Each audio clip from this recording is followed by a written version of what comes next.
Hello दोस्तों, आपका बहुत बहुत स्वागत है आपके अपने चैनल एमपी ऑनलाइन स्टडी पर। जैसे कि आपको पता है आज जो है साइंस का टॉपिक हमने स्टार्ट किया है और साइंस के टॉपिक में हमने केमिस्ट्री को स्टार्ट किया है और किस तरीके से हम स्टडी करने वाले हैं, किस तरीके से आपको केमिस्ट्री की वीडियो मिलने वाली है, किस तरीके से आपको नोट्स मिलने वाले हैं। तो इन सारी चीज़ पर आज का डिस्कशन होने वाला है और केमिस्ट्री में हम किस तरीके से पार्ट को डिवाइड किया हुआ है, मतलब केमिस्ट्री में हमने किस तरीके से सिलेबस बनाया हुआ है, किस तरीके से आपको मैं सिलेबस के अकॉर्डिंग पढ़ाऊंगा, किस तरीके से आपको वीडियो मिलेंगी और किस तरीके से आपको नोट्स मिलेंगे। प्रॉपरली हर चैप्टर के आपको जो है नोट्स मिलने वाले हैं। सारी चीज़ पर जो है आज हम डिस्कशन करने वाले हैं। तो स्टार्ट करते हैं आज की हमारी वीडियो। सबसे पहले हम बात करते हैं कि हम साइंस में स्टार्ट क्या करने वाले हैं। सबसे पहले थोड़ी सी जानकारी आपसे साइंस फील्ड, क्योंकि जो साइंस फील्ड के हैं उनको जानकारी है कि साइंस फील्ड में हम क्या किस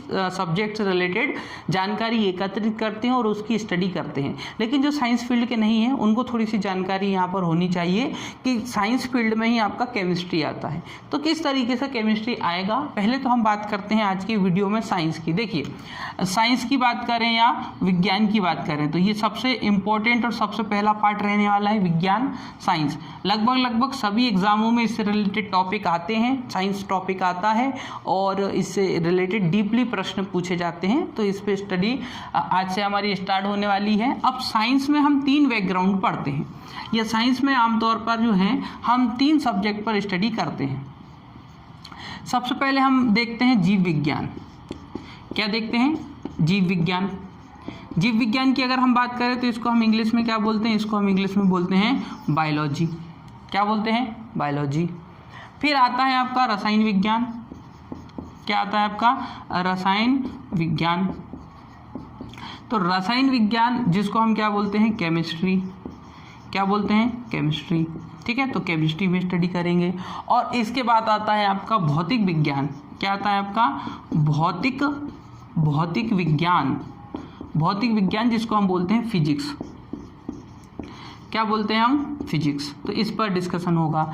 देखिए, अभी जो हम टॉपिक स्टार्ट करने वाले हैं वो टॉपिक है हमारा रसायन विज्ञान। क्या है टॉपिक? रसायन विज्ञान। आज से हमारा रसायन विज्ञान का टॉपिक स्टार्ट होगा, तीनों पार्ट में, है ना।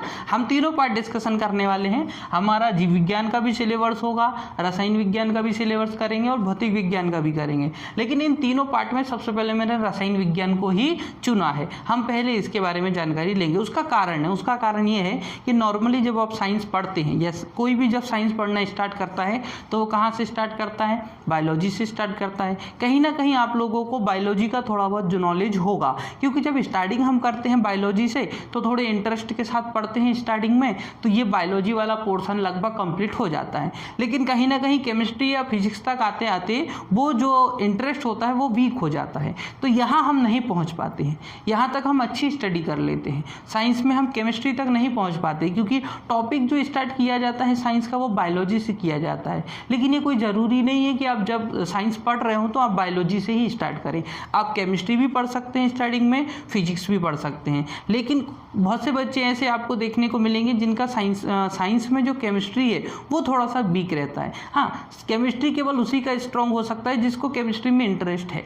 बट अगर जिसको इंटरेस्ट नहीं है बट एग्जाम की पॉइंट ऑफ व्यू से उसको पढ़ना जरूरी है, क्योंकि एग्जाम में केमिस्ट्री से रिलेटेड प्रश्न पूछे जाते हैं, तो उनका इंटरेस्ट बनाने के लिए और केमिस्ट्री को सिंपल भाषा में समझाने के लिए सबसे पहला पार्ट हम केमिस्ट्री का ही स्टार्ट कर रहे हैं। ठीक है, जिसके बारे में आज हम केमिस्ट्री में सिलेबस के बारे में स्टडी कर लेंगे। ठीक है, केमिस्ट्री के बाद हो जाने के बाद, केमिस्ट्री का पोर्शन हो जाने के बाद हम जीव विज्ञान के बारे में स्टडी कर लेंगे और जीव विज्ञान का पोर्शन हो जाएगा तो हम भौतिक विज्ञान फिजिक्स की भी स्टडी कर लेंगे। लेकिन आज की जो वीडियो रहेगी वो सिलेबस पर रहेगी रसायन विज्ञान की।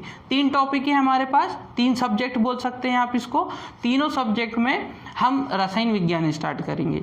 तो रसायन विज्ञान पढ़ेंगे, फिर जीव विज्ञान पढ़ लेंगे और भौतिक विज्ञान। तो अभी की वीडियो में केवल हम रसायन विज्ञान के बारे में ही बात करेंगे। देखिए, रसायन विज्ञान की अगर हम बात करें तो रसायन विज्ञान को भी हम कई भाग में विभाजित कर सकते हैं, डिवाइड कर सकते हैं।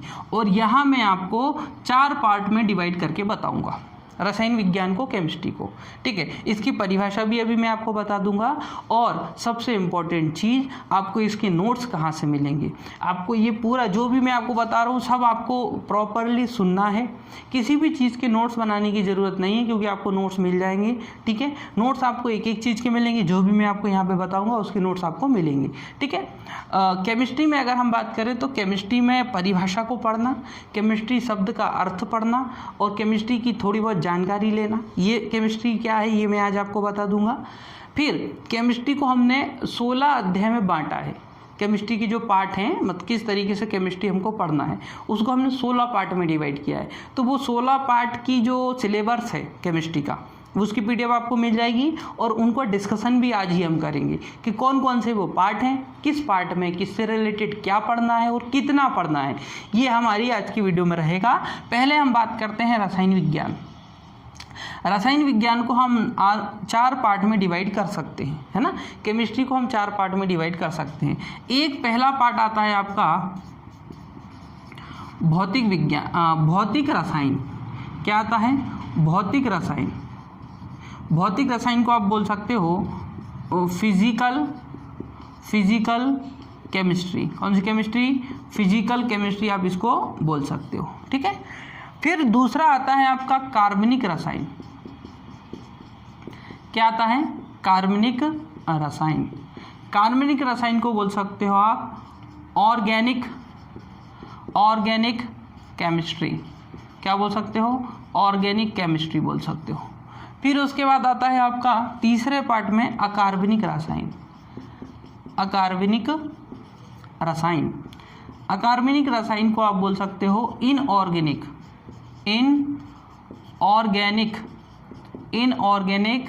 केमिस्ट्री। क्या बोल सकते हो आप? इनऑर्गेनिक केमिस्ट्री बोल सकते हो।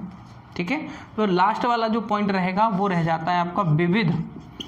विविध का मतलब ये है कि इन 3 पार्ट को डिस्कशन करने के बाद जो पार्ट केमिस्ट्री में रह जाएगा, जैसे कि केमिस्ट्री में बहुत सारी खोजें की गई हैं, बहुत सारे आविष्कार किए गए हैं, तो केमिस्ट्री से रिलेटेड जितनी भी खोजें हैं, केमिस्ट्री से रिलेटेड जितने भी आविष्कार हैं, वो विविध में डिस्कशन करेंगे। पहले मैं आपको पार्ट बता देता हूँ। रसायन विज्ञान की वह शाखा है जिसमें हम पदार्थ के गुणों, पदार्थ के संघट्य, पदार्थ की संरचना और पदार्थ में होने वाली क्रिया प्रतिक्रिया और पदार्थ में होने वाले रासायनिक समीकरण या रासायनिक अभिक्रिया, इनके बारे में जब हम अध्ययन करते हैं तो वो कहलाता है केमिस्ट्री।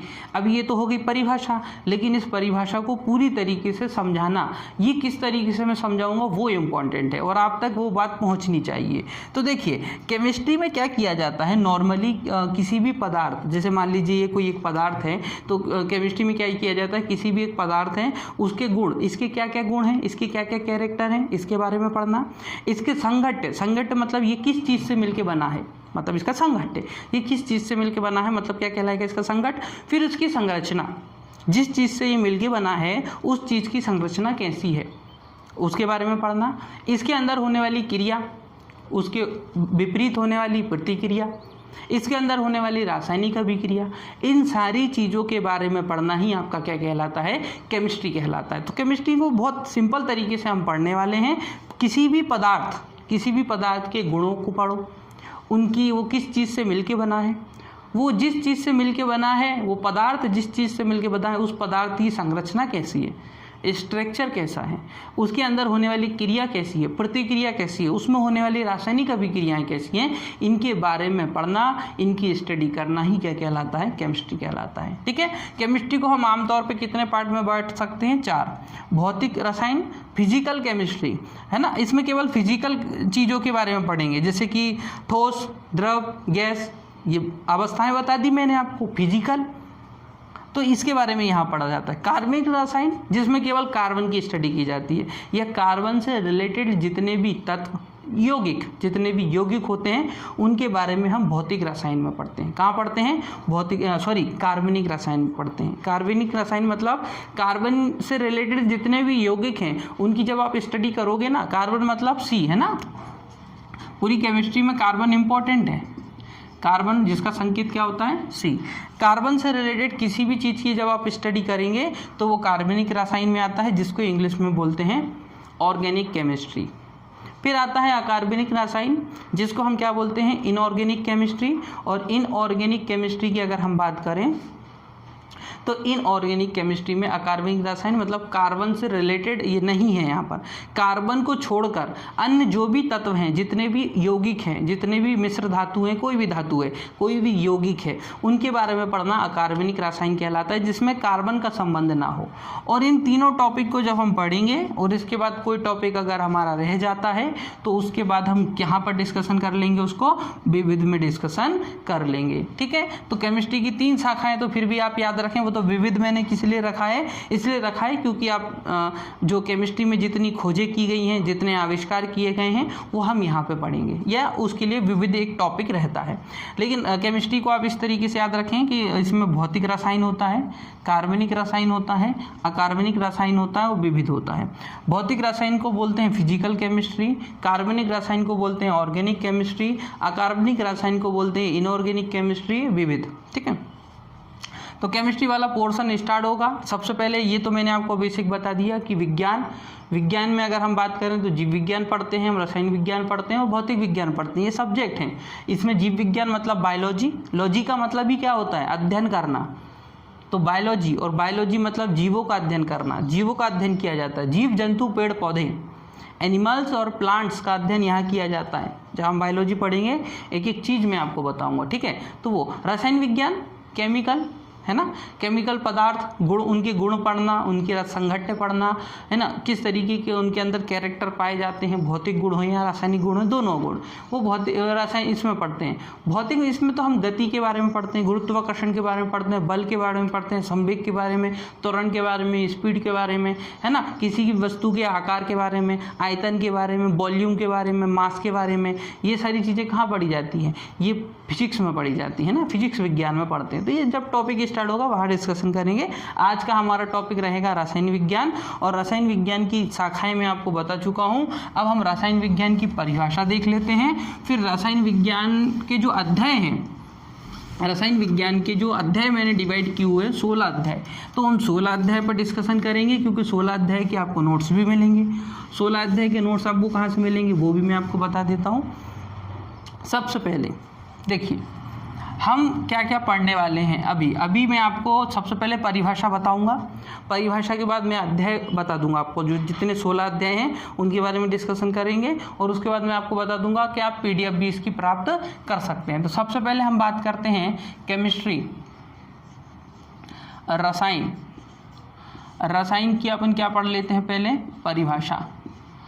किसी भी सब्जेक्ट को पढ़ने के लिए भले ही परिभाषा प्रश्न पत्र में नहीं आती है, मतलब कॉम्पिटिटिव एग्जाम में नहीं आएगी, लेकिन जो टॉपिक आप पढ़ रहे हैं, जो सब्जेक्ट आप पढ़ रहे हैं, उसकी परिभाषा आपको पता होनी चाहिए, ये इम्पोर्टेंट है ना। तो याद रखना, सबसे पहले हम परिभाषा की बात करते हैं। देखिए रसायन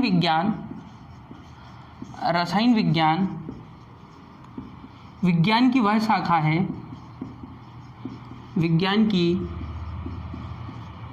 वह शाखा है जिसमें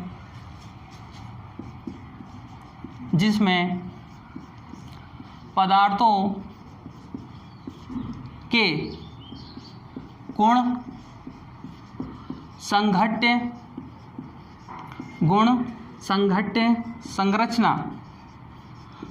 संघट्य संरचना तथा क्रिया प्रतिक्रिया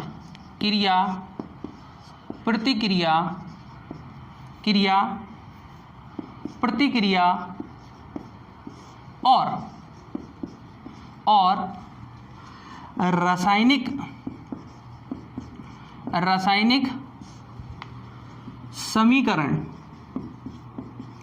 रासायनिक समीकरण का अध्ययन करते हैं। परिभाषा समझना जरूरी है, याद करना जरूरी नहीं है, क्योंकि जो सब्जेक्ट पढ़ रहे हैं उसकी परिभाषा आपको पता होनी चाहिए। रसायन विज्ञान की परिभाषा की अगर हम बात करें तो रसायन विज्ञान की वह शाखा है, रसायन विज्ञान की वह शाखा है जिसमें पदार्थों के गुण, कैरेक्टर, उसके बारे में जानना, उसके कैरेक्टर को जानना, बिहेवियर को पहचानना, कैरेक्टर, गुण, लक्षण। तो पदार्थ के गुण पदार्थ के गुण, पदार्थ की संघट्य मतलब वो किन चीज़ों से मिलकर बना हुआ है, वो पदार्थ जो है कोई भी पदार्थ किन चीज़ों से मिलकर बना हुआ, संघट्य, उसकी संरचना तथा क्रिया प्रतिक्रिया, किसी भी क्रिया के लिए प्रतिक्रिया भी हो सकती है, कोई भी अभिक्रिया है ना, क्रिया भी हो सकती है, उसके प्रति प्रतिक्रिया भी हो सकती है, और रासायनिक समीकरण, क्योंकि ये तो केमिस्ट्री में इंपॉर्टेंट पार्ट है, रासायनिक समीकरण, इनका अध्ययन करना ही क्या कहलाता है, केमिस्ट्री कहलाता है। ठीक है, तो ये तो हो गई केमिस्ट्री की परिभाषा। अब हम बात करते हैं अध्याय की। क्या बात करते हैं, अध्याय की, कि कितने अध्याय में हम इसको पढ़ने वाले हैं, केमिस्ट्री को कितने अध्याय में पढ़ने वाले। तो बता चुका हूँ मैं आपको कि हम इसको 16 अध्याय में पढ़ेंगे। अब एक एक अध्याय का डिस्कशन करते हैं। पहले अध्याय में क्या पढ़ेंगे, इसके बाद क्या पढ़ेंगे, सेकंड अध्याय में क्या पढ़ेंगे। ठीक है, सबसे पहले हम पहले अध्याय की बात करते हैं, जो हो जाएगा हमारा अध्याय 1। यहाँ पर हम पढ़ेंगे परिभाषा। क्या पढ़ेंगे, परिभाषा। आप बोलेंगे परिभाषा हम ऑलरेडी पढ़ चुके हैं, बट ये तो मैंने आपको नॉर्मली बताई है, क्योंकि हम केमिस्ट्री स्टार्ट कर रहे हैं इसलिए परिभाषा पढ़ेंगे। परिभाषा के बाद हम अर्थ पढ़ेंगे कि केमिस्ट्री का क्या अर्थ है, केमिस्ट्री का क्या अर्थ है, केमिस्ट्री की परिभाषा पढ़ेंगे, केमिस्ट्री के अर्थ के बारे में पढ़ेंगे, और इसके बाद पढ़ेंगे हम इनकी शाखाओं के बारे में कि केमिस्ट्री की कौन कौन सी ब्रांच होती हैं, और केमिस्ट्री को हम कितने पार्ट में विभाजित कर सकते हैं, डिवाइड कर सकते हैं, वो अध्याय 1 में पढ़ा जाएगा। ठीक है, तो ये अध्याय 1 हो गया आपका। इसके बाद आता है आपका अध्याय 2। अध्याय आ जाता है आपका क्या, सेकंड। अध्याय सेकंड में हम पढ़ेंगे पदार्थ, पदार्थ की अवस्थाएं।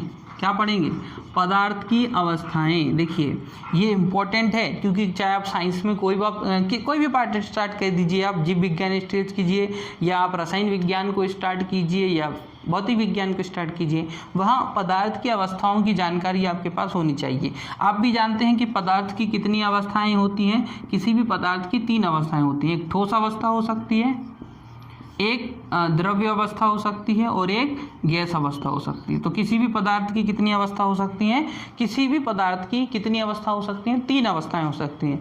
ठोस मतलब सॉलिड हो सकती है, द्रव हो सकती है मतलब लिक्विड हो सकती है, गैस को इंग्लिश में भी क्या बोलते हैं, गैस ही बोलते हैं। तो दूसरे अध्याय में हम पढ़ने वाले हैं पदार्थ की अवस्थाओं के बारे में। पहले अध्याय में पढ़ने वाले हैं हम केमिस्ट्री की परिभाषा, अर्थ और शाखाओं के बारे में। ठीक है, फिर बात करते हैं अध्याय 3। तो अध्याय 3 में हम पढ़ने वाले हैं, क्योंकि यहाँ पर ये आपके परिभाषा, अर्थ और शाखाओं के बारे में पढ़ लिया, पदार्थ की अवस्थाओं के बारे में अध्याय 2 में पढ़ लिया। तो अध्याय 3 में हम पढ़ने वाले हैं तत्वों का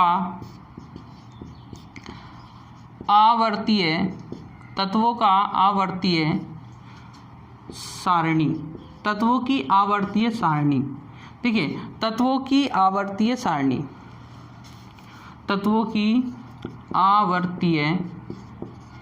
आवर्तीय सारणी, ये हम किस में पढ़ने वाले हैं, ये अध्याय 3 में पढ़ने वाले हैं। देखिए यहाँ पर इंपॉर्टेंट है, ये अध्याय 3 इंपॉर्टेंट है, क्योंकि अध्याय 3 में हम पढ़ने वाले हैं पीरियोडिक टेबल। और पीरियोडिक टेबल केमिस्ट्री की आप बोल सकते हो 40% पोर्शन कंप्लीट करवाएगा।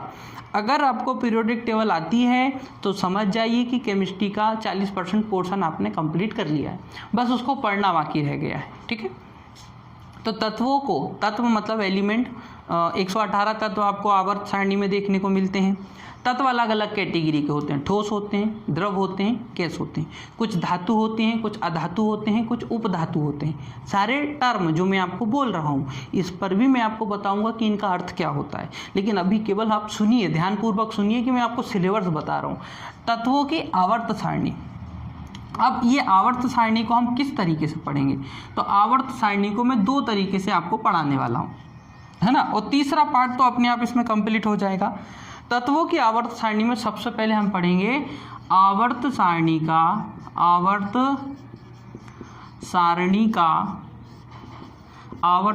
का इतिहास। क्या पढ़ेंगे, आवर्त सारणी का इतिहास। और फिर पढ़ेंगे हम आधुनिक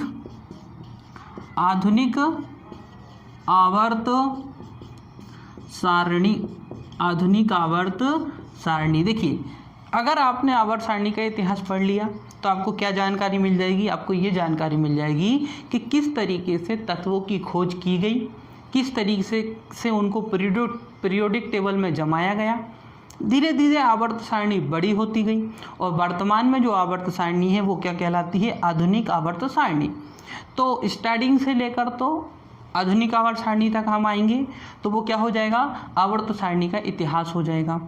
जैसे ही हम आधुनिक आवर्त सारणी में आएंगे तो फिर हम उसको भी कंप्लीट कर लेंगे कि वर्तमान में जो आधुनिक आवर्त सारणी है उसमें क्या क्या देखने को मिलता है। वैसे तो उसमें हम समूह देखते हैं जिसको हम वर्ग भी बोल सकते हैं और आवर्त भी देखने को मिलते हैं, आवर्त भी देखने को मिलते हैं। तो समूह, वर्ग, आवर्त, इनके बारे में भी डिस्कशन हो जाएगा यहीं पर। तो अगर आप अध्याय 3 पढ़ते हैं तो मैं आपको बोल रहा हूं कि केमिस्ट्री का 40% पोर्शन आपने कंप्लीट कर लिया है, ठीक है। तो अध्याय 3 हम डिस्कशन कर चुके हैं। अध्याय 1 में हम परिभाषा के बारे में पढ़ेंगे, अध्याय अर्थ के बारे में पढ़ेंगे, केमिस्ट्री का क्या अर्थ है, केमिस्ट्री शब्द कहाँ से लिया गया है, केमिस्ट्री की क्या क्या शाखाएं हो सकती हैं, वो अध्याय 1 में पढ़ेंगे। अध्याय 2 में पदार्थ की अवस्था, कितनी अवस्थाएं होती हैं, स्टेज कितनी होती हैं, सॉलिड होता है, लिक्विड होता है और गैस होती है। अध्याय 3 में तत्वों की आवर्त सारणी पढ़ेंगे, मतलब समूह, वर्ग, ये तो आवर्त सारणी में है, लेकिन आवर्त सारणी की शुरुआत कहाँ से हुई, आवर्त सारणी की स्टार्टिंग कहाँ से हुई और आवर्त सारणी, आधुनिक आवर्त सारणी हमको कहाँ पर मिली, इसके बारे में पढ़ेंगे। और फिर उनको कितने समूह, वर्ग या आवर्त में बांटा है, पूरी आवर्त सारणी की डिस्कशन यहाँ अध्याय 3 में हो जाएगा, ठीक है। इसके बाद अध्याय आता है आपका 4। इसके बाद क्योंकि यहाँ पर अध्याय 3 जो है हमारा कंप्लीट हो चुका है, अध्याय 3 में हम जो है आवर्त सारणी की जानकारी लेंगे। अध्याय 4 में हम पढ़ेंगे धातु, अधातु और उपधातु। देखिए आवर्त सारणी में आपको धातु भी देखने को मिलेंगे, बहुत सारे धातु भी हैं, अधातु भी हैं और उपधातु भी हैं। तो अध्याय जो 4 रहेगा वो आपका रहेगा अध्याय 4। ये डिस्कशन होगा हमारा धातु के बारे में पढ़ेंगे हम, अधातु के बारे में पढ़ेंगे हम और उपधातु के बारे में पढ़ेंगे। किसके बारे में, उपधातु के बारे में। तो 3 चीज़ यहाँ डिस्कशन हो जाएगी हमारी, धातु, अधातु और उपधातु। धातु, अधातु, उपधातु की अगर हम बात करें, मतलब धातु जो चमकीले होते हैं, अधातु जो हैं चमकीले नहीं होती हैं, वो तो अधातु में आती हैं, लेकिन जो दोनों कैटेगरी को फॉलो करती हैं वो उपधातु कहलाती हैं। तो यहाँ इनके उदाहरण पूछे जाते हैं, कॉम्पिटिटिव एग्जाम में इनके उदाहरण पूछे जाते हैं कि धातु क्या है, अधातु क्या है, उपधातु क्या है, कौन सी धातु है, कौन सी अधातु है, कौन सी उपधातु है। तो वहाँ पर आपका ये पोर्शन कंप्लीट होगा, ठीक है। अध्याय 4 में छोटा सा पोर्शन रहेगा लेकिन इंपॉर्टेंट रहेगा। तो अध्याय 4 में हम ये चीज डिस्कशन कर लेंगे। अध्याय 5, ठीक है, अध्याय 5 में हमारा डिस्कशन हो जाएगा रासायनिक बंध, रासायनिक बंध। रासायनिक बंध के बारे में हम अध्याय 5 में पढ़ लेंगे। ये सब पीरियोडिक टेबल से जुड़ा हुआ है, क्योंकि जहाँ से हम पीरियोडिक टेबल स्टार्ट कर देंगे, मतलब अध्याय 3 स्टार्ट कर देंगे, वहाँ से समझ जाइए कि अध्याय 3 का कनेक्शन सारे अध्याय से बना रहेगा, हमेशा बना रहेगा, ठीक है। तो रासायनिक बंधों के बारे में पढ़ेंगे। जैसे कि हम आपको बता दें कि कितने आपको रासायनिक बंध पढ़ने को मिलते हैं, तो आप 3 तरीके के रासायनिक बंध नॉर्मली पढ़ते हैं। कितने तरीके के, 3 तरीके के। एक होता है आयनिक बंध। कौन सा बंध होता है, एक होता है आयनिक बंध, फिर एक होता है सहसंयोजी बंध। कौन सा बंध, सहसंयोजी बंध होता है। फिर उसके बाद होता है आपका उपसहसंयोजी बंध, उपसहसंयोजी बंध, ठीक है। फिर ये आ जाता है। तो रासायनिक बंध में हम 3 तरीके के बंध पढ़ने वाले हैं। आयनिक बंध, कई बार पूछ लिया जाता है कि निम्नलिखित सूत्र में कौन सा बंध पाया जाता है, तो आयनिक बंध है, सहसंयोजी बंध है कि उपसहसंयोजी बंध है। इनको याद करने का तरीका मैं भी बता दूंगा और कौन सा बंध क्या अपने कैरेक्टर रखता है वो भी मैं आपको बताऊंगा। फिर उसके बाद 2 तरीके के बंध और होते हैं, बंधों की बात हो रही है क्योंकि यहाँ पर, तो एक पाई बंध भी होता है, पाई बंध भी होता है और एक सिग्मा बंध भी होता है। देखिए यहाँ पर मैं आपको पढ़ा नहीं रहा हूँ, यहाँ पर मैं आपको केवल सिलेबस बता रहा हूँ, इसलिए कंफ्यूज नहीं होना है कि क्या किन शब्दों का इस्तेमाल हो रहा है, किस टर्म का इस्तेमाल हो रहा है। ये केवल वीडियो आपको इसलिए देखना है क्योंकि मैं आपको सिलेबस बता रहा हूँ। फिर जब टॉपिक पढ़ेंगे तो शब्दों के अर्थ भी बताऊँगा, किसको पाईबंद बोलते हैं, किसको सिग्मा बंद बोलते हैं, ठीक है। तो ये हमारा एक बंद ये भी रहेगा। फिर उसके बाद बंदों की बात हो रही है तो यहाँ पर एक सिंगल बंद भी होता है जिसको हम एकल बंद कहते हैं, एकल बंद, ठीक है। जैसे कि कार्बन और कार्बन के बीच में मैं इस तरीके से एक बंद बना दूं तो ये इसको एकल बंद कहेंगे क्योंकि एक ही बंद बना हुआ है। ये देखिए, ये जो दिख रहा है आपको, ये एकल बंद है। फिर एकल बंद के बाद आता है आपका द्विक बंद, द्विक बंद जिसको इंग्लिश में बोलते हैं डबल बॉन्ड, बंद मतलब बॉन्ड। द्विक बॉन्ड जैसे कि कार्बन और कार्बन के बीच में द्विक बंद, ये देखिए कार्बन और कार्बन के बीच में मैंने 2 बंद लगा दिए। कितने बंद? ये 2 बंद हैं, ठीक है। फिर आता है आपका त्रिक बंद। क्या आता है? त्रिक बंद। त्रिक बंद मतलब ये जैसे कि कार्बन और कार्बन के बीच में 1 2 3 बंद मैंने लगा दिए तो ये त्रिक बंद हो गया। तो इस तरीके से बंधों की जानकारी मैं आपको दूंगा। बॉन्ड, बॉन्ड के बारे में हम पढ़ेंगे। आयनिक बंद होता है, सहसंयोजी बंद होता है, उपसह संयोजी बंद होता है, पाई बंद भी पाया जाता है, सिग्मा बंद भी पाया जाता है, एकल बंद ये है आपका, द्विक बंद मतलब डबल, और त्रिक मतलब ट्रिपल, 3 1 2 3 बंद यहाँ पर कार्बन और कार्बन के बीच में लगे हुए हैं। तो इसके बारे में हम अध्याय 5 में पढ़ेंगे। और इसी से रिलेटेड रहेगा अध्याय 6। अध्याय 6 इसी से रिलेटेड रहेगा क्योंकि रासायनिक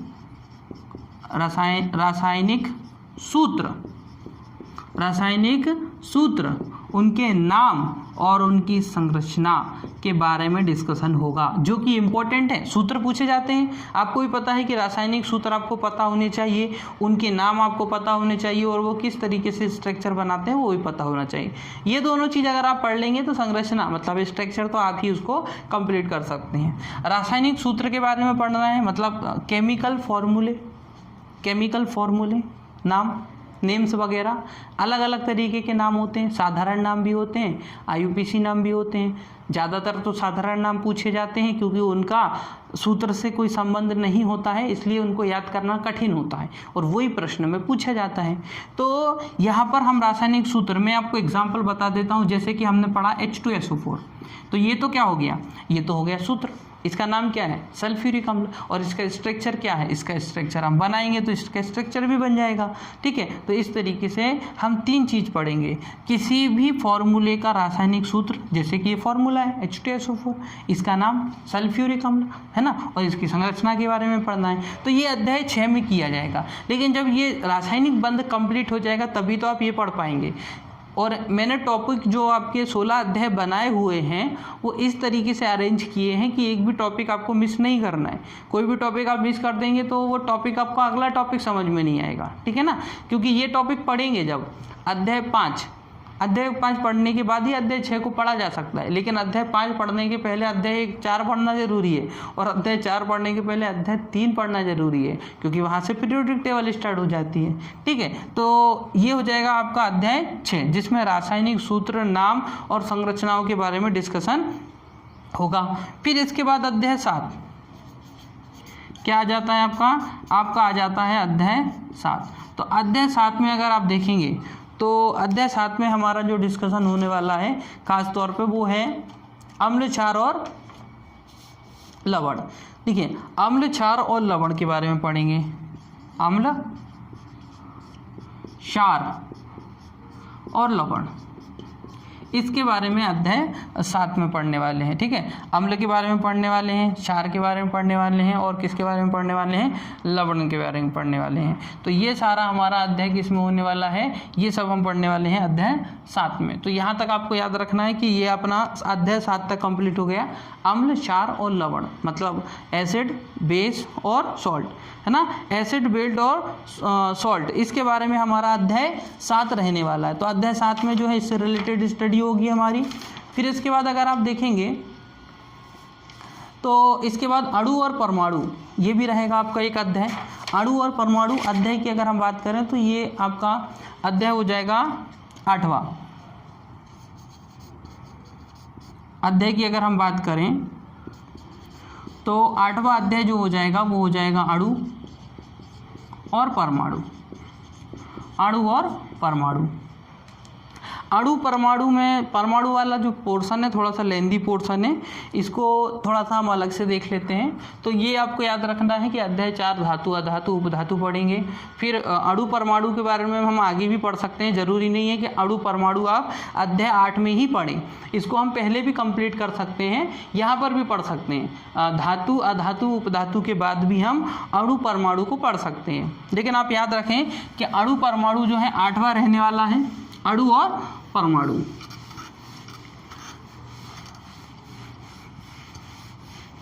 इसकी पीडीएफ आपको मिल जाएगी। तो आपको अभी तो केवल आपको ध्यानपूर्वक सुनना है कि हम किस किन चीज़ों पर स्टडी करेंगे। बाकी तो आप हमारे Telegram group MP online study नाम से जो आपको टेलीग्राम ग्रुप मिलेगा, टेलीग्राम ऐप पर MP ऑनलाइन स्टडी, ठीक है। क्या नाम सर्च करना है आपको सर्च करना है MP ऑनलाइन स्टडी। अगर आप ये सर्च करते हैं किस पर, टेलीग्राम पर, टेलीग्राम ऐप पर, तो आपको एक ग्रुप मिलेगा, उस ग्रुप को आप ज्वाइन कर सकते हैं। वहाँ आपको पीडीएफ मिल जाएगी, सारी पीडीएफ मिलेंगी, जितने भी लेक्चर रहेंगे उसकी जो जितना भी पार्ट रहेगा वो सारी पीडीएफ आपको टेलीग्राम ग्रुप पर मिलती रहेंगी। हाँ, तो अध्याय 8 और डिस्कशन कर लेते हैं। अध्याय 8 कौन सा है? अध्याय 8 है हमारा अणु और परमाणु। दो परमाणुओं से मिलकर एक क्या बनता है? अणु। कहने का मतलब है दो एटम जब आपस में ज्वाइंट होते हैं तो एक मॉलिक्यूल बन जाता है। दो अणु परमाणु के जुड़ने से क्या बनता है? एक अणु। अच्छा, अब परमाणु में क्या पढ़ेंगे हम? परमाणु में हम दो पार्ट में पढ़ेंगे। पहले हम परमाणु की खोज पढ़ेंगे, परमाणु की खोज, क्योंकि प्रश्न पूछा जाता है ना। तो परमाणु की खोज के बारे में डिस्कशन करेंगे और फिर पढ़ेंगे हम परमाणु की संरचना, स्ट्रक्चर ऑफ एटम। परमाणु की संरचना, स्ट्रक्चर ऑफ एटम, ये प्रश्न इंपॉर्टेंट है। तो परमाणु की खोज और परमाणु की संरचना ये अध्याय 8 में पढ़ने वाले हैं। और जब आप परमाणु के बारे में पढ़ेंगे तो आप तीन चीज़ और पढ़ लेंगे यहीं पर। अगर आप परमाणु के बारे में पढ़ रहे हैं तो तीन चीज़ के बारे में यही डिस्कशन हो जाएगा आपका। इलेक्ट्रॉन, इलेक्ट्रॉन के बारे में, प्रोटॉन के बारे में और न्यूट्रॉन के बारे में, ये यहीं पर कर लेंगे हम। क्योंकि परमाणु अगर आप देखेंगे तो परमाणु के अंदर क्या होता है? इलेक्ट्रॉन होता है, प्रोटॉन होता है और न्यूट्रॉन होता है, ठीक है। इलेक्ट्रॉन, प्रोटॉन, न्यूट्रॉन परमाणु में हम डिस्कशन कर लेंगे और परमाणु की खोज भी पढ़ना पड़ेगा हमको और परमाणु की संरचना भी हमको पढ़ना पड़ेगा। ये अध्याय कौन सा हो जाएगा? अध्याय 8 हो जाएगा। फिर अध्याय 9 की बात करते हैं, ठीक है। अध्याय 9 की अगर हम बात करें तो अध्याय 9 में आपको देखने को मिलेगा गैसीय नियम, वैद्युत रासायन और ईंधन, ठीक है। अध्याय 9 की बात कर रहे हैं। तो अध्याय 9 में हम पढ़ेंगे गैसीय नियम। अलग अलग साइंटिस्टों द्वारा अलग अलग नियम दिए गए हैं गैस के लिए। तो गैस के कौन कौन से नियम हैं? वेल्स का नियम है, चार्ल्स का नियम है, एवोगैड्रो का नियम है, गैलुसेक का नियम है, आदर्श गैस समीकरण है। तो कई बार मतलब जब टफ प्रश्न पूछना होता है तो इससे प्रश्न पूछ लिए जाते हैं। तो अध्याय 9 में हम गैसीय समीकरण, ईंधन, क्या है? ईंधन और सेल, ईंधन और सेल, इसके बारे में डिस्कशन करेंगे। जितनी भी बैटरी वगैरह होती हैं किस तरीके से वर्क करती हैं, किस तरीके से कौन से केमिकल का इस्तेमाल किया जाता है सेल वगैरह बनाने में, ठीक है। तो सेलों के बारे में डिस्कशन करेंगे। ईंधन एक इम्पॉर्टेंट पार्ट है, ईंधन के बारे में डिस्कशन करेंगे और जितने भी गैस से रिलेटेड नियम दिए गए हैं उनके बारे में डिस्कशन करेंगे अध्याय 9 में। तो अध्याय 9 में गैसीय नियम, ईंधन और सेल, इनकी जानकारी को हम देखने वाले हैं। फिर अध्याय 10 की बात करते हैं। अध्याय 10, अध्याय 10 की अगर हम बात करें तो अध्याय 10 में हम पढ़ेंगे मानव निर्मित, मानव निर्मित, या हम पढ़ सकते हैं मानव निर्मित पदार्थ, मानव निर्मित पदार्थ। ऐसी कौन कौन सी खोजें हैं या ऐसे कौन कौन से पदार्थ हैं जिनको मानव ने निर्मित किया है और वो किससे संबंधित है, केमिस्ट्री से संबंधित हैं। तो उनके लिए जो हमने अध्याय बनाया है वो अध्याय 10 बनाया। तो अध्याय 10 में हम मानव निर्मित जितने भी पदार्थ हैं जो मानव द्वारा बनाए गए हैं केमिस्ट्री के लिए या केमिस्ट्री की फील्ड में, तो उनका डिस्कशन अध्याय 10 में करेंगे। छोटा सा पोर्शन है लेकिन इंपॉर्टेंट है, ठीक है। तो अध्याय 10 ये आपका मानव निर्मित पदार्थों के लिए हो जाएगा। फिर अध्याय 11 आता है। अध्याय 11 में कार्बनिक यौगिकों के बारे में पढ़ेंगे। ये हो गया आपका कौन सा अध्याय, अध्याय 11। अध्याय 11 में हम कार्बनिक यौगिक मतलब कार्बन से रिलेटेड जितने भी यौगिक हैं,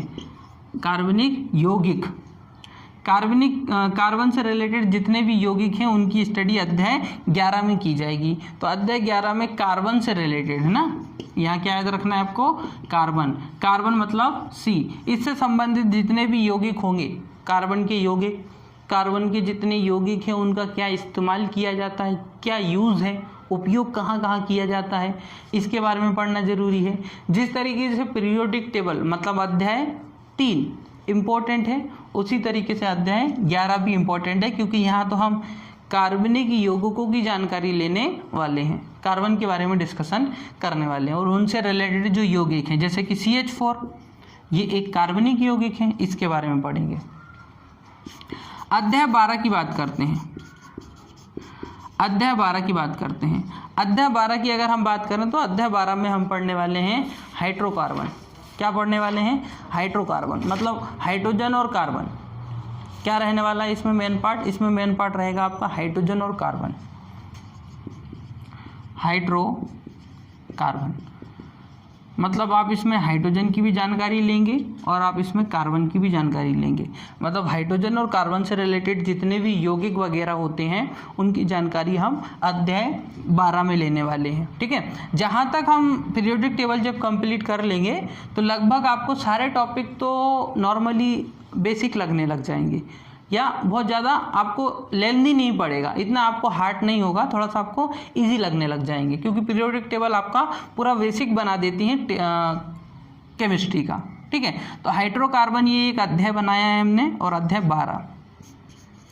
अध्याय 13 की बात करें, अध्याय 13 की अगर हम बात करें तो इसमें हम क्या पढ़ने वाले हैं, तो इसमें हम पढ़ने वाले हैं एल्कोहल का इस्तेमाल कहाँ कहाँ किया जाता है, एल्कोहल, पेट्रोलियम, एल्कोहल, पेट्रोलियम, अपमार्जक, साबुन, तेल एवं वसा, विस्फोटक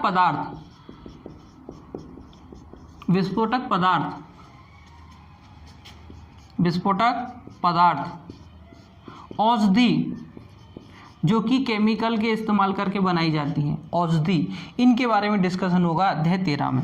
किसमें, अध्याय 13 में हम इन चीज़ के बारे में अध्ययन करने वाले हैं। फिर से मैं आपको बता देता हूँ, देखिए अध्याय 13 में हम क्या क्या पढ़ने वाले हैं। एल्कोहल की जानकारी मिलेगी आपको, कहीं कहीं पर पेट्रोल के स्थान पर एल्कोहल का भी इस्तेमाल किया जाता है, लेकिन वो ठंडे देशों में किया जाता है, ठीक है। तो पेट्रोल की जगह पे एल्कोहल का भी इस्तेमाल किया जाता है। अपमार्जक, साबुन है ना, डिटर्जेंट वगैरह, मतलब अपमार्जक जो डिटर्जेंट होते हैं वो अपमार्जक कहलाते हैं। साबुन जो घरेलू यूज़ में इस्तेमाल की जाती है, तेल और वसा। फिर उसके बाद विस्फोटक पदार्थ, क्योंकि आपको भी पता है कि केमिकल का इस्तेमाल करके कई प्रकार के विस्फोटक पदार्थ जो हैं बनाए जाते हैं, हानिकारक पदार्थों को बनाया जाता है और छिड़काव भी किया जाता है उनका, जैसे कि क्लोरोफॉर्म, बेहोशी की दवा है ना, उसको बेहोश करने के लिए क्लोरोफॉर्म का इस्तेमाल किया जाता है। विस्फोटक पदार्थ भी बनाए जाते हैं और औषधियों के बारे में भी हम पढ़ेंगे अध्याय 13 में। इसके बाद आता है आपका अध्याय 14। अध्याय 14 में हम पढ़ेंगे खोज और आविष्कार। क्या क्या पढ़ेंगे, खोज और आविष्कार के बारे में हम अध्याय 14 में पढ़ने वाले हैं। केमिस्ट्री से रिलेटेड जितनी भी खोजें हैं, केमिस्ट्री से रिलेटेड जितने भी आविष्कार हैं, उनको हम कहाँ पढ़ेंगे, उनको हम अध्याय जो है 14 में पढ़ने वाले हैं। क्योंकि देखिए यहाँ तो आपका केमिस्ट्री वाला पोर्शन लगभग कंप्लीट हो जाएगा।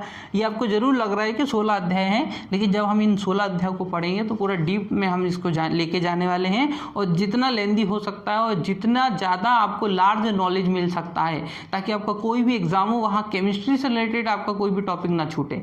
तो इसको जो है हम बहुत अच्छे तरीके से और बहुत आराम से करने वाले हैं, क्योंकि एग्जाम की डेट तो कुछ क्लियर है नहीं, क्योंकि आपको भी पता है ये जो समय चल रहा है, इस समय एग्जाम कब होगी इसकी कोई गारंटी नहीं है। तो हमारे पास बहुत समय है, लार्ज समय है, हम इस समय का अच्छा इस्तेमाल कर सकते हैं, और इसको 1 या 2 सब्जेक्ट को स्ट्रॉन्ग करने के लिए तो इस समय का इस्तेमाल किया जा सकता है। देखिए समय को किस तरीके से यूज़ करना है ये आपके ऊपर डिपेंड करता है।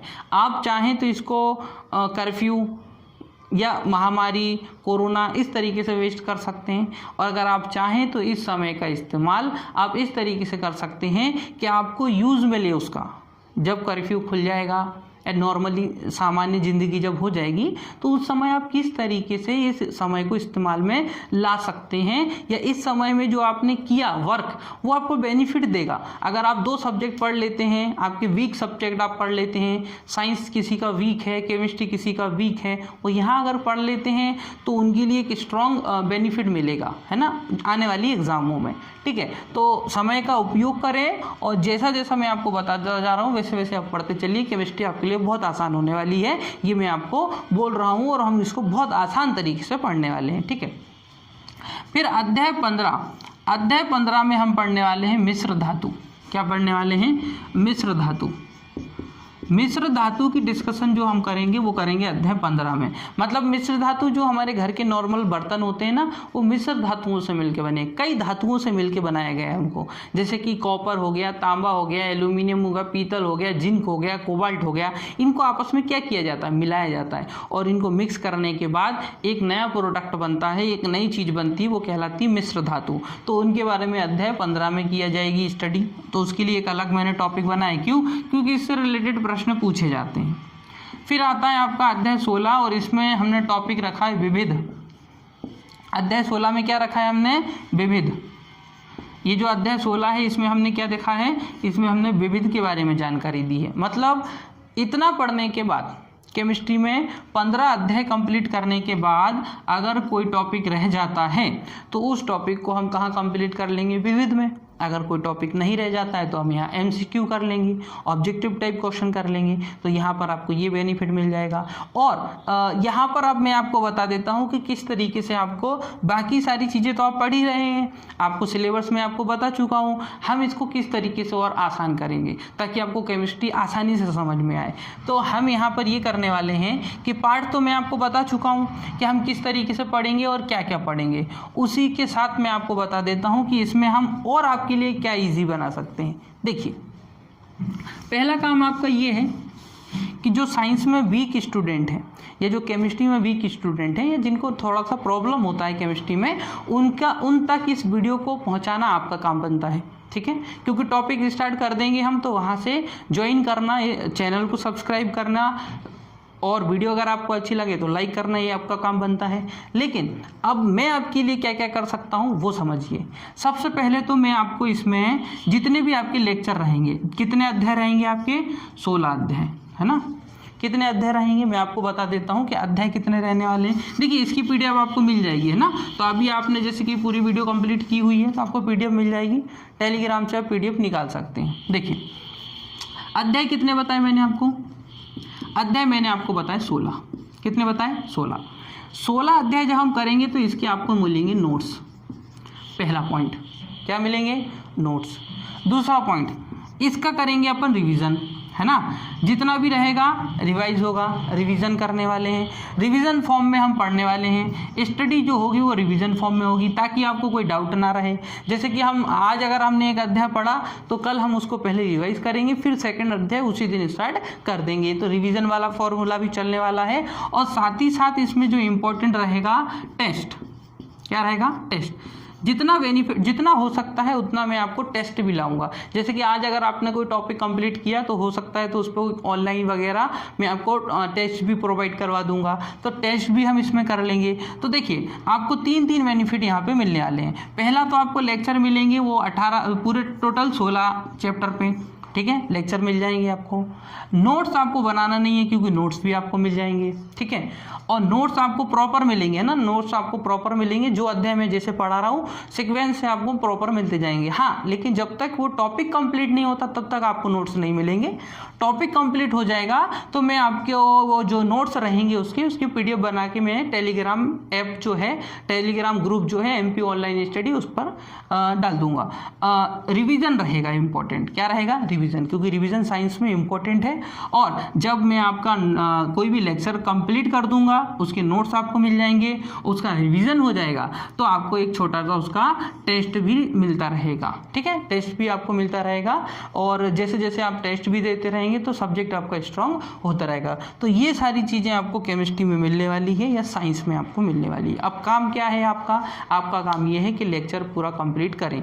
ये लेक्चर आपने देखा है तो सिंपल सी बात है कि आप आने वाले सारे लेक्चर देखने वाले हैं और प्रॉपरली फर्स्ट लेक्चर से वीडियो को अटेंड करें, लास्ट लेक्चर तक आप देखें ताकि आपको बेनिफिट मिले। जितनी भी मैं आपको यहाँ नोट्स के साथ या जितना भी मैं आपको ओरली बोलूँगा वो तो आपको सुनना है, समझना है। कोई प्रॉब्लम अगर आपको आती है तो आप कमेंट बॉक्स में कमेंट कर सकते हैं, अगले दिन हम उसका सॉल्यूशन भी लेकर आएंगे। जैसे कि आज मैंने आपको बताया, इसमें अगर आप कुछ ऐड करना चाहते हैं, इसमें आप कुछ बताना चाहते हैं कि सर ये टॉपिक है, तो वो भी मैं आपको बता दूंगा कि वो टॉपिक हम कहाँ पढ़ने वाले हैं। उसके साथ अगर आपको लगता है कि कुछ टॉपिक हमने छोड़ दिए हैं तो उसको भी हम ऐड कर लेंगे, है ना, क्योंकि पढ़ना आपको है, नंबर आपको लाना है, सारी चीज़ आपको ही करना है। तो क्यों ना आपकी जैसा पढ़ा जाए, आप किस तरीके से पढ़ना चाहते हैं तो कमेंट्स में आप बता सकते हैं, उसको हम ज्वाइन कर देंगे, ऐड कर देंगे। लेकिन मुझे नहीं लगता कि कोई टॉपिक हमने छोड़ा है। अगर आपको बीच में ऐसा लगे कभी कि टॉपिक छूट रहा है या कुछ रह गया है तो आप मुझे बता सकते हैं, कोई दिक्कत नहीं है उसमें। और साथ ही साथ अगर आप इस चीज़ को भी अगर आप समझ चुके हैं तो वीडियो को आप ज़रूर शेयर करें। देखिए यहाँ पर वीडियो को शेयर करना इंपॉर्टेंट हो जाता है, वीडियो आप शेयर करें ताकि वीडियो उस स्टूडेंट तक पहुँच सके जिसको रिक्वायरमेंट है, साइंस टॉपिक की रिक्वायरमेंट है और उसमें भी केमिस्ट्री उसका स्ट्रांग नहीं है तो स्ट्रांग करना है हमको, ठीक है। क्योंकि एक काम बनता है हमारा कि अच्छी चीज़ों को हम फॉरवर्ड करें, अच्छी चीज़ों को फॉरवर्ड करना आपका हमारा कर्तव्य बनता है, ठीक है। कोई किसी चीज़ का अगर हम फॉरवर्ड करते हैं और उस चीज़ के फॉरवर्ड करने से सामने वाले को अगर उसका थोड़ा सा बेनिफिट मिल जाता है तो ये आपके लिए बहुत अच्छा काम रहेगा, ठीक है। तो आज की वीडियो अगर आपको पसंद आई हो तो वीडियो को लाइक करें। अगर आपने चैनल सब्सक्राइब नहीं किया हुआ है तो चैनल सब्सक्राइब ज़रूर करें ताकि आपको केमिस्ट्री से रिलेटेड, MP GK से रिलेटेड और भी इनसे रिलेटेड और भी अन्य सब्जेक्ट जो रहेंगे इन फ्यूचर जिसको हम स्टार्ट करने वाले हैं उसकी भी आपको नोटिफिकेशन मिल सके, वीडियो की लिंक भी आपको मिल सके। तो इसी के साथ आज की वीडियो हमारी समाप्त होती है। वीडियो को लाइक ज़रूर करें। ओके दोस्तों, thank you, thanks for watching.